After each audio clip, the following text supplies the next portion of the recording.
Yeah.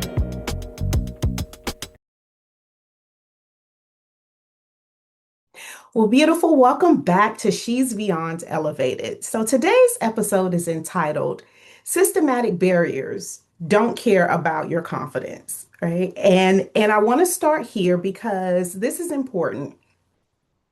You can be as confident, you can be as capable, and you can be as prepared as you ever will be and still experience limitations that have nothing to do with you. So, this conversation is not really about removing responsibility. It's about removing misplaced blame because too many high achieving women are internalizing the barriers that were never really personal for them or against them, but they were personal in nature, targeted towards them to begin with. Okay, so beautiful. I'm actually joined today by a very special co host, and her name is Kettia Ming. She's an entrepreneur and the author of Run the Mile You're In. So, Kettia built a small home daycare in a multi-million dollar daycare industry, right? And her work speaks directly to women who have followed the rules, built successful careers, and are now asking, does this really still fit into who I'm becoming? Uh, Sometimes, maybe, do I still like it? I don't know. But anyway, so her message is very powerful, thoughtful, and very, very timely. And I felt like it would be a disservice if I did not bring her to you guys as a part of the audience. So, Ketia, welcome to She's Beyond Elevated. Thank you. Thank you so much. Thank you for the intro. Thank you for inviting me. I'm really excited to be here talking to you. So thank you for the platform. Great, great, great. Well, Katia, let's start here. So, we hear so much about being confident, right? Build your confidence, speak up, own your own value, command your lane. That's another one that I'm getting into. But what really happens when confidence enough is not enough in its entirety? Like alone, it's just not enough. So, how do systematic barriers show up even in women who have done everything right? And you know, I love my air quotes, everything right, right? So again, how do systematic barriers show up even for women who have done everything right, done it right, exactly by the textbook? How do those barriers show up in your experience? Hmm. Well, that's a great question. So, I can only talk through my story and through my experience, and I would love to share, um, what happened with me. But first, I just want to say we are taught to have confidence and to work on our mindset, right? Right. That's what you hear on social, that's what you read in the books, that's what everybody tells you. This is what you need to work on and you can do it. And it's true, right? All this stuff is true. Confidence alone doesn't override the structural realities. And when you think about systems are built on rules and on contracts and incentives, and they respond to those things, not how strongly somebody believes in themselves. Exactly. Um, yeah, so what I learned from my own experience is that many people are encouraged to work on those things and on their mindset, and which is extremely valuable. But they're rarely taught structural literacy, understanding how agreements are written, where power sits in a transaction, how institutions protect their own, which is something that I Oh, speak to very huge. personally, Right. right? Right. And when you understand that, you stop interpreting every obstacle as a personal failure, like something I did, something I didn't do, and start looking at the structure that you're operating inside of, and learn how that works, whatever industry you may be in. And then at that point, you can sort of start playing the game. Gotcha, gotcha. So you stop internalizing all of the things that were put in place to keep you exactly where you are without growth. Exactly. Right. Exactly. Okay. Right. Yeah. And in your experience, how does this affect the decision-making process and your confidence level long term? Because if we're fighting against things that were put in place that were not designed to help us succeed over Hmm. time, saying, yeah, just have confidence. If you go into the room with the confidence over time and it keeps getting batted down, how do you think that that impacts like your ability to make decisions from that place? Yeah. So it's hard. And I mean, I can give you my experience and just tell you how that affected me. Yes. And for me, it was very disorienting, right? So, the quick background story for me is that I started my childcare company. Really, it was a very small childcare. I can't even say company because it's so little. It was just really for me and my daughter, and my neighbor's son. That's how we started with two kids. I built it into four centers. Ultimately sold the first two to a Fortune 500 company, which is Bright Horizons. And then they turned around and sued me over a technicality. Now, Wow. when I look at that, and just to be transparent, the technicality is that the fact that they sued me over a non-compete, the non-compete was I wasn't allowed to open a new center within a mile and a half of any of their centers, which I did. I checked it, I measured it, I walked it, I ran it, I did all the things, right? But so the technicality that they used to sue me over was 100 feet as the crow flies, which is a legal term to measure distance. So it's not the way a human can walk it or run it, it's how a crow can fly it. So point to point, right? So a very, very much a technicality. And at first, to me, that was extremely disorienting because you think,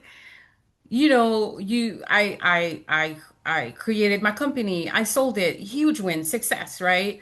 And Right. you think you understand the rules that you're playing by, and then you realize there's like all these layers of things that like you didn't You even know never. existed. As the crow Exactly. flies, I would never have known. I had never heard that term before. Never. I had And I never still heard that have. term before. Yeah, Yeah. never. And so for me, so ultimately like that became an education, right? It forced me to learn things that I might have never have studied otherwise. Legal structures, negotiations, and the power dynamics of looking at contracts, not just relying on your attorney and saying, "Oh, let me, I'm good. I have like this great attorney, or I have this great accountant," whatever it is, right? Right. You may have these people in your corner, but they're resources and they are technically, for all intents and purposes, they're vendors. And, vendors are not necessarily looking at your best interest, and they're not, they're here to do their job Provide a and, service yeah, and and get provide a compensated for it. service and keep, Exactly. yeah. But who is protecting you at the end of the day? Who is really looking out for you? And so, you have to learn how to do that. And to do that, you have to learn the system. You have to educate yourself in everything that you're doing. Like no matter how small you think it is, oh, it's fine. Like, you think you understand, but you really have to have your own back and use the attorney and the accountant and whoever as backup, but they cannot be your first line of defense. All right. Okay. Well, beautiful. Stay with us because when we come back, we're actually going to be talking about how to navigate systems without losing yourself inside of them. Stay right with us. Beautiful. Before you go, I want to invite you to take the Wealth Asset Archetype quiz because here's the truth. You don't need more information. You need clarity on what you already carry. The quiz will help you identify the exact strengths, skills, and patterns you already have and how to translate those into income, influence, and real wealth. No guessing, no overthinking, just alignment. You can find the link in the show notes. Take the quiz and start building from who you already are, where expertise becomes wealth. Okay, so Kettia, this is where it gets practical, right? So we were talking about the systems as the crow flies. I promise I've never heard that. I've never heard that, right? So that's crazy to me. So how can women navigate in systems that truly weren't built for them, all while not shrinking who they are, like by not overcompensating or losing themselves inside of the process? Because as you know, most times what happens is we either do one of two things. We either undervalue ourselves or we over deliver or overcompensate because there's that lack in there in the systems in or we're trying to navigate the roles in systems that really weren't designed for us to even be in the first place. So how do you actually navigate inside of those systems? I think for me, I would say it's learning exactly who you are, like knowing who you are first and not letting whatever the industry is or your clients or your vendors or your stakeholders define that.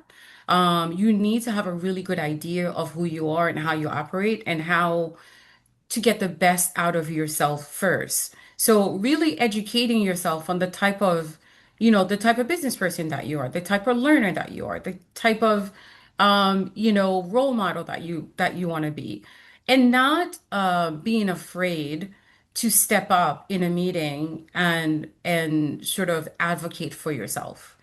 Um, you are your So trusting first. yourself. Yeah, you your first advocate. You have to trust yourself and understand that, like, when you are in a meeting, you're supposed to be there. You deserve to be there. And don't waste your time, thinking about why am I here? Why, it's interesting because I recently saw the podcast with Issa Rae where she talks about that Mhm. she spent a lot of time in rooms that she felt My like in favorite. retrospect, yeah, that she wasted. Just doubting herself, wondering like, what should I be here? Do I know what I'm doing? And sort of like having that little voice in the back of your head. No, if you are there, you deserve to be there. And trusting in that and letting your voice be heard. And you don't need to overcompensate. You don't need to be like this bit, like I am the bad boss bitch, whatever it is that Yeah, people, none of it. you don't need all of that. Like, you know what I'm saying? Like, again, like just knowing who you are at, Right. at, at your core, that's enough. And again, knowing that you are enough to be in that room Oh, and not letting systems overpower you, not letting any, negotiations overpower you. oh gosh, I I love think that. that's, yeah, I think that's really, really important. Yeah. Oh my gosh, I love that.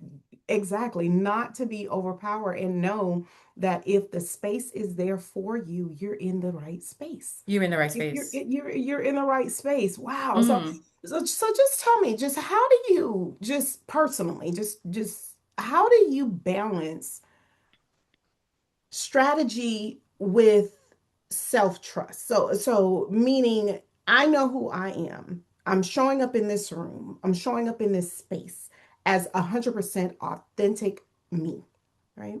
How do you balance that with strategy? How much do you lean into trusting or just self-trust or actually look into those systems that you're inside of?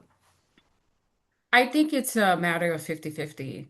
I Mm. do. I think it's a matter of, again, staying in your self-trust, but also understanding the room that you're operating inside of and using the strategy. And for me, again, I'll give you an example of me balancing self-trust with strategy. When my advisors decide, when we weren't really sure what was going to happen to the company, and my advisors talked about we need to put the company into bankruptcy. And bankruptcy is like such a, Cliche. Right. scarlet letter, Yeah, yeah, it is. red flag for most people because it's not understood how Yeah, it it's is a not. strategy, right? So once that was explained to me, what was happening and why they were going to put the company into bankruptcy in order to save and restructure the company, Which is what it's for. which is what it's for. So I once I Right. understood the strategy, I could act, then I was fine. And I think staying open, being, constantly learning and being as open-minded as possible and trusting the people that you're working with, but again, continuing to educate yourself. So you can balance that I know what I'm doing. I trust myself and I'm making this decision because I have the information to make the decision. So Well there is a done. balance of both, Right. right? And they certainly go with each other. Gotcha. Gotcha. Right. So, Katia, so now you're working with women who are beginning to question the path that they've been on, so to speak, right? So, what does it look like when someone actually realizes, I've done everything right. I've checked all of the boxes, but still don't feel like this is what I should be doing. Mm, that's a good one. It's reinvention. So, I'm gonna give you an example. Again, I remember when I was in the middle of getting a divorce. It was you know, 2020, middle of COVID. My attorney, who I've known for like a really, really long time, she's an old friend of the family. I remember her saying to me, Kettia, you're going to have to reinvent yourself. Like, I don't remember in what context the conversation was going, but she was very serious. And I was like, what does that even mean? Like, who reinvents themselves? And as what? Like, so it's like for the longest time, I was the wife, the mom, the business person, the boss, the therapist, the sister, the friend.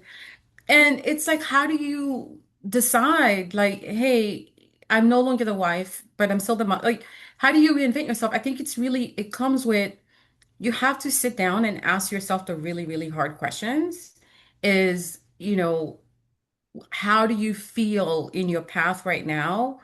How do you feel when you go to bed at night? How accomplished? Is there any joy in what you're doing during the day? Like what is it that brings you joy now, today, at your age where you are right now? Not 10 years ago, not last year, not even last month. It's like your every day. Like, what is it that sparks joy for you at this Right. particular, point in your life? And figuring out what that is and working backwards, in order because at some point we all were like, I remember when I came out of college, bright-eyed and bushy, tell them like I was going to take over the world. Like, Taking over the world, but no. unbound enthusiasm, right? And then life has a way of sort of getting all of that out of you as you go through. But finding that spark again, whatever that spark was, and whether you in a high peer or you're a stay-at-home mom or whatever it is that you may be doing with your day to day, there's Right. a way for you to sit down and ask yourself the tough questions and how you move forward from that point. Right. And what role do you feel that courage actually plays in this transition? Meaning you transitioning from a wife and a mom and the business owner to now this single, fierce, beautiful melanated woman of courage with all of the things. So what role do you think courage actually plays in those transitions? Huge. I think courage is really, really important because I think the biggest thing that keeps people where they are or for lack of a better word, feeling stuck is fear, Here. right? It's fear. Yeah.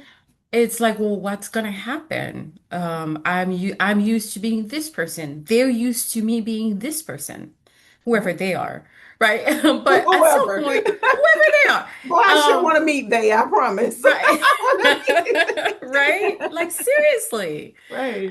So it's really important to kind of sit with that thought, and everything good, I promise you, is on the other side of that fear. Everything Oh, good. everything. Yeah. Everything good is on the other side of that fear. Girl, that's a word. That's a word. Yes, everything good is on the other side of that fear. Yeah, yeah, that's Yeah. a word. Just Hmm. so you know, I'm going to use that later on in something. So just so you know, okay. Don't So disconnect. here, so because what we're about to talk about next might completely shift how you see your next move. We'll be right back. Now, before we wrap up today's episode, let me speak directly to the leaders, the experts, and the legacy builders listening. She's Beyond Elevated is more than a podcast, it's a movement.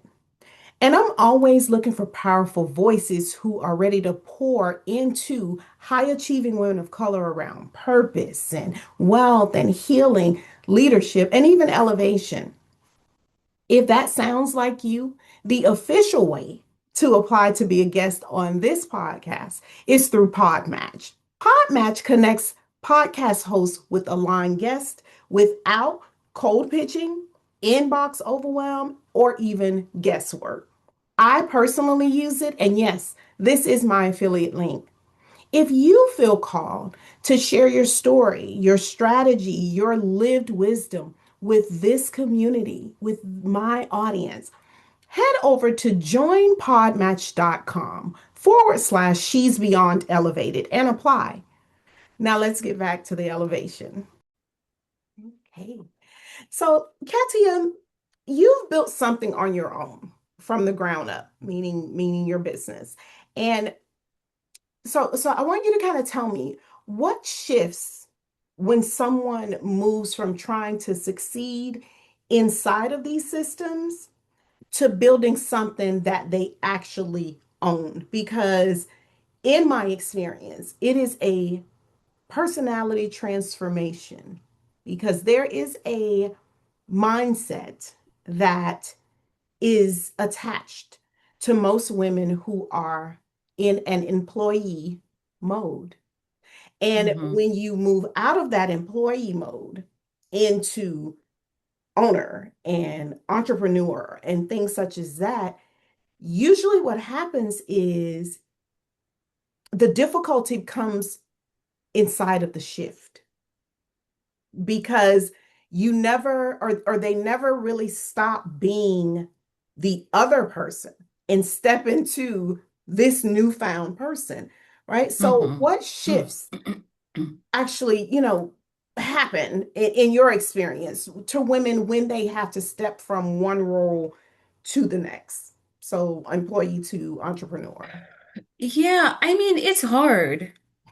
It's hard. It is a huge identity shift Identity shift, it because, is. a lot of entrepreneurs will even tell you, at least the ones who are being extremely honest, is that you are now responsible for everything. Yeah. You're responsible for yourself, and if you are lucky enough to, or have started a business where you can hire people, so you are now responsible for those people. Yes. So there's a huge responsibility that comes with that. But it's not bad. No. What people don't realize is that a lot of times when somebody starts a business, not all the time, but a lot of times they step from something that they know how to do from a company and now Right. they're doing it on their own. Right. So that experience, you haven't lost it. The insights, you haven't lost it. You come Exactly. to your business whole as a person. And so there we go back to like that self-trust, right? Where you have to Mhm. trust that what you are doing is the right thing for you. And that's also where your purpose comes in, like your why. Why are you doing this business? Like, why did you quit your job to do this business? Is it only because you wanted freedom? Is it only because you wanted, to make more money or whatever it is? What is the why? And I think that's your huge anchor because if you don't have like a really good, strong why, the first challenge is going to take you out. There you go. It's gonna take you out because you're gonna be like, oh, what? Maybe I should have stayed. That paycheck sure look good right about now. Maybe I should go back. So maybe I should go back. And so there's got to be something that anchors you to the reason why you started that business in the first place. And it can't just be money. Like, Yeah. yes, I know we Money need to is make not. money, we need to pay our bills, Yeah. but it cannot just be money. And Because money if is that's energetic. yeah, yeah, go ahead. I'm Yeah. sorry. No, money is energetic. And Mm-hmm. so the energy that you have in fulfilling your why, money is just a derivative of that. So Correct. because and I say all the time on this show that entrepreneurship is not for the faint of heart. It is No. not. And I do strongly believe that not everyone is cut out to be an entrepreneur. Mm-hmm. We all have a ministry, and some people are ministries are to own businesses, and some people are to be employees.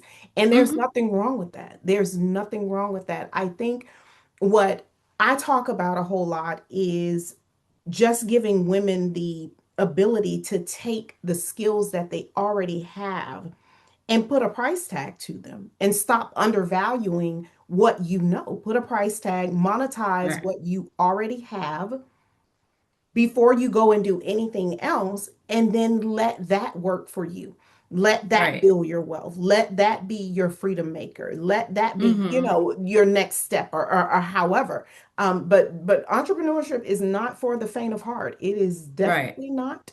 I will not say that only the strong survive, but you got to have some big girl panties to be That's right. on this side That's of the right. entrepreneurial track, Yeah. and that doesn't change, and I'll shout that from the mountaintops that it's not That's for right. every it is not for It is everybody. not for everyone. It is not. And No, that's okay. There's no shame in that no, no, whatsoever, not at you all, know? not at Mm-hmm. all. Everything isn't for Mm-hmm. everybody. Okay, Right. so the next question that I have is, what advice would you actually give someone who's ready to make that move, who's ready for more, who knows, quietly wakes them up in the middle of the night and knows that, yeah, this can't be my life. My life is so much more, but doesn't really know where they need to start to make that move? Mhm. I would say start with yourself. Start with yourself because that's where everything lies. Even if you don't think you do, you know yourself better than anyone else. And You, start the with only that. person been with you. You are the That's only right. person that's been You're with you the the only entire person. time, right? Exactly. Yeah, start with yourself and and and do some sort of self-analysis. Like that's really, really important. I think a lot of times we don't sit enough with ourselves to understand what it is that makes us happy, because we are in sort of just robo mode, for Always. so long, whether it's like, oh, you from high school on, and if you went to college and then maybe you got married and then now you have a like you just on robo mode for so long and you don't stop to analyze what it is that I want. Understanding if you don't know what it is that you want to start your business, let's say you want to quit your job, but you're like, but I'm not really sure, like, this could be good, but this could be good, but really understanding what makes you tick and what is the thing that you can help someone else. If you can find what that thing is that can actually help somebody else, that could be the thing. But it's very hard, I think, for anyone to tell someone else what would be the best business for them, what would be the best way for them to go about starting a business, because it really has to come from you. And what it is that sparks something in you. But also, I always believe that whatever business or whatever service, you decide to do, you should always find a way to make it at the service of helping someone else, whatever that service Solve a is, right? problem. Solve a problem for Right. someone and you'll be fine. And you will figure it out, but it's one step at a time. One step Right. at a time. Wow, wow, wow. Yeah. Katia, this has been so very powerful. Now, tell our listeners how they can connect with you and learn more about the work that you're actually doing in this space now. Yeah, absolutely. So I have a website that I put up. It's my name. It's Kettia Ming, KettiaMing.com. So you can go on my website and get to know some of the work that I'm doing, learn about the book, learn about where to pre-order. I will have a book release party coming out soon and would love to invite some of our listeners and anybody who's interested in reading the book. Would love to invite them to the reading. Right. And we're going to make sure that we have all of your information in the show notes. So you're available on Instagram at Kettia, your spelling of your That name, Kettia. Also on correct. LinkedIn, at Kettia Ming, and on Substack as well at It's Me, Kettia, which is very Correct. cute. And Thank be you. sure to go ahead and make sure that you pre-order her book, Run the Mile You're In, at kettiaming.com/book.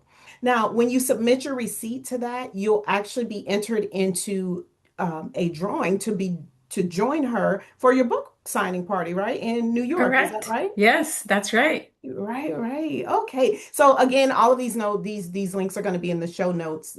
So have no fear, we got you covered. Okay. So if this conversation has you thinking about your next move, I want you to take the wealth asset archetype quiz. Now, it's actually going to help you identify what you already have and how to leverage that into income, influence, and ownership. And you'll also find the link to that inside of the show notes as well. So, beautiful. I want to leave you with this today. Not everything you've struggled with was a reflection of your ability to do a good job. Some things were structural, some things were systematic.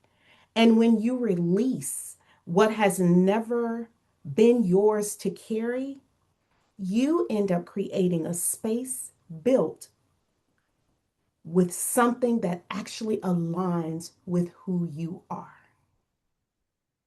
I want that to sit there for you, with you. So beautiful. Thank you for tuning in to She's Beyond Elevated. If this episode resonated with you, share it with someone who is questioning themselves when they should be questioning the system. Kettia, thank you so much for being a guest on She's Beyond Elevated. I have thoroughly enjoyed this conversation. Is there anything or any last words that you'd like to leave with our audience? Wow, thank you so much. Thank you for having me. And I would love to just stay in touch with your audience, and they can stay in touch with me through my website. And yeah, I would say listen to Dr. Dunlap. Like, seriously, listen to her because she knows what she's talking about. Listen, you're part of the family now. You invited to the cookouts. When you come on this show, you part of the family. We having the cookouts together and everything. Dr. Amazing. Slide, you in the Amazing. whole thing. So until next time, you weren't born to blend in. Not at all. You were born to break ceilings, break out of boxes, and break generational curses. Stay bold, stay brilliant, stay beyond elevated, where expertise becomes your wealth. Thank you, Katia. Have a wonderful, wonderful day. Thank you so much. You too. Well, beautiful, thank you for tuning in to She's Beyond Elevated with Dr. Kimberly Dunlap. If this episode spoke to your soul, share it with another woman ready to rise. Remember, elevation isn't a destination, it's a decision. Keep shining, keep walking in purpose, and I'll see you in the next episode.